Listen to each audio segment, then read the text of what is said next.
Hi, I'm James Kotecki. You are here in the C-Space Influencer Studio at CES 2019, and with me and with you is Michelle Wilson, co-president at the WWE. Thank you so much for joining me. Absolutely. And thanks Great for coming to see you, back. James. You were at the C-Space Influencer Studio 2 years ago. You're back here at CES now. What brings you back? What are your goals this year? So it was great, by the way, 2 years ago when I spoke with you guys. We're actually, WWE is in our 5th year at CES, believe it or not. We actually first came to CES in 2014. And the reason we came to CES was when we were making an incredible transformation in our own company that involved going direct to consumer with our video product. Yes. So obviously based in technology and a new world for us, and we felt that CES was the best place to announce that. And so after that announcement, I had the opportunity to really learn more about the show, do a lot of business meetings, and realize that it was a great place for WWE to be, being that we are in the content delivery business, and we have fans all over the world. We learned a lot at CES that year about how we could reach fans. So we've come back every year since 2014, and this is our 5th year.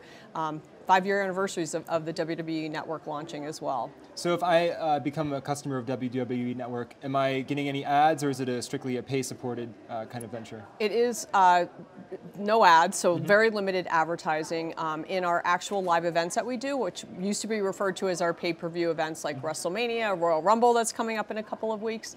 We do what we call brand integration, so we work with partners more on organic integrations versus kind of a standard ad load, like an ad-supported service. So it is an SVOD service, and right now, 5 years in, we are close to, during WrestleMania, we were at 2 million subscribers, and we're now the #2 sports branded OTT service behind only MLB.TV. So well, 5 years later, we're very happy where we are. Congratulations on that. And overall, what do you have a kind of percentage breakdown of so you've got brand integration, you've got people paying to subscribe, and then do you still have traditional linear ads and other kind of content that you produce?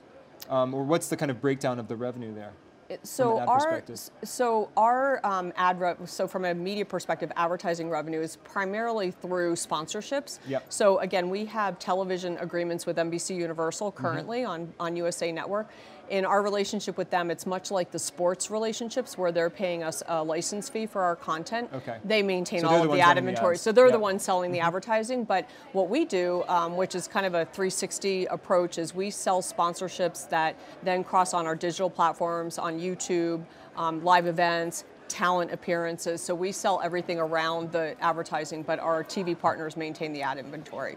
Talk to me about how you sell those kind of sponsorships, that kind of integrated branding, and make sure that it remains authentic and it doesn't turn off the very audiences that you're trying to reach. Right. You know, I've heard people say authentic is overused. I don't think it is the term. What's great about WWE is that we have writers on staff. So for those of you who don't know who are watching, WWE is scripted. It is still requires great athleticism, but it's scripted entertainment, sports entertainment. And so we have the fortunate asset of the fact that we have 30+ writers on staff. And so when we work with an organization like Snickers, Mars Snickers, for example, we're able to actually use the writers that write the show, and they figure out how to integrate the brand story of Snickers, you're not you when you're hungry, into our actual content. So it feels much more authentic, to use your word.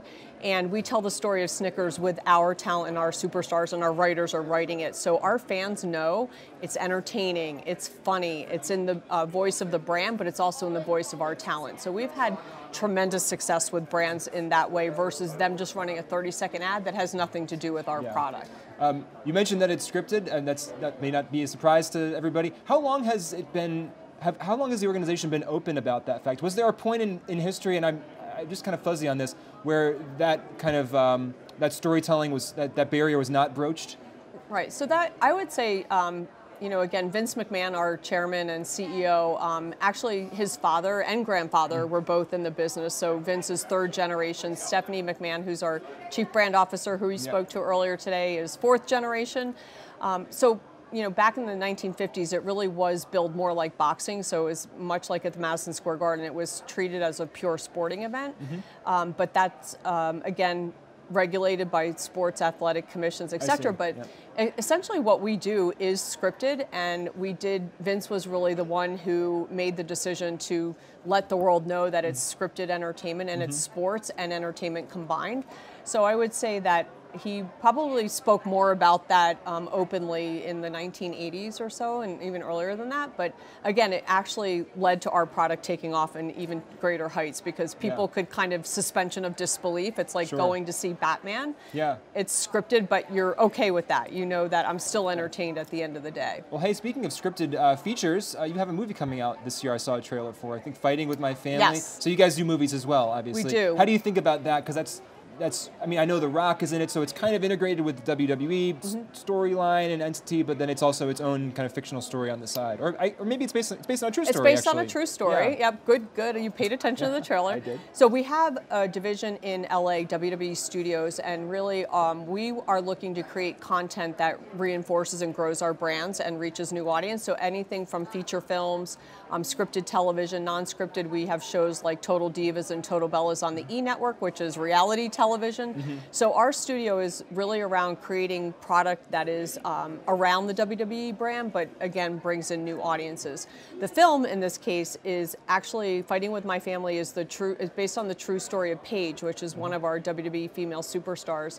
And The Rock read her story that she grew up in the UK, and she came from a quote-unquote wrestling family, but an amazing story of her coming to America to pursue her dream of being a WWE superstar. And Dwayne loved the story, and so we partnered with Dwayne Johnson, his production company, and ultimately MGM to work on producing the film and distributing the film worldwide, which comes out on February 22nd. Okay. It's a great film, so I highly recommend it. That's a good plug. You've worked for, if I'm getting this right, reading my card, you've worked for US Tennis, XFL, and the NBA. Is that right? What is similar about what you do now, and what is, I mean, there's obvious differences, right? But what is similar about all those, what have those taught you? You know, it's great. I know when I was speaking earlier today, I was competing with Adam Silver, who's now the commissioner at the NBA. Yes. I was actually there under David Stern, who was the commissioner at the time. When I was at the USTA, I worked for a gentleman, Arlen Kantarian, who started his career at the NFL, and now with Vince McMahon. What I will say is that under all three of those great visionary leaders that I work for, what's the same is that you really need to know your business and need to know it well, stand your ground and have a point of view. At the end of the day, we are presenting to our fans an escape from their reality, so we have to always remember to make it a profitable and successful business, but at the end of the day, we're entertaining people, and we always have to remind ourselves that what we are delivering is entertainment and escape from everybody else's kind of day-to-day living. So very consistent, whether it's basketball or tennis or WWE, we're literally entertaining our fans around the world. I saw that Forbes named you in 2018 one of the top 10 most powerful women in sports. So congratulations on that. Thank you. There's probably a lot of other, I'm sure there's a ton of people in sports here at CES, or people that want to kind of climb the career ladder. What advice do you have for people? You know, people ask me all the time how I kind of got to where I was. There was really no playbook for it, other than I had a real passion for it. I would say that my biggest advice to women in particular in sports is to manage your own career. I think women make the assumption that if I just work really hard, this will all work out for me. And I found out that that is not enough. You can work hard and even work smart, and it's still not enough. So being your own advocate, managing your own career, asking for promotions, asking for raises.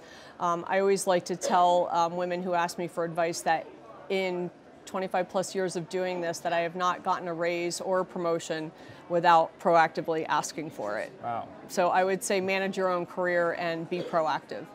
So thank you so much for being proactive in this interview with me and coming here to the C-Space Influencer Studio. Michelle Wilson, WWE. Great. Thank you so much. Thanks, James. And thank you so much for watching here at the C-Space Influencer Studio. I am James Kotecki. This is CES 2019, and more great conversations are just ahead. Keep it here.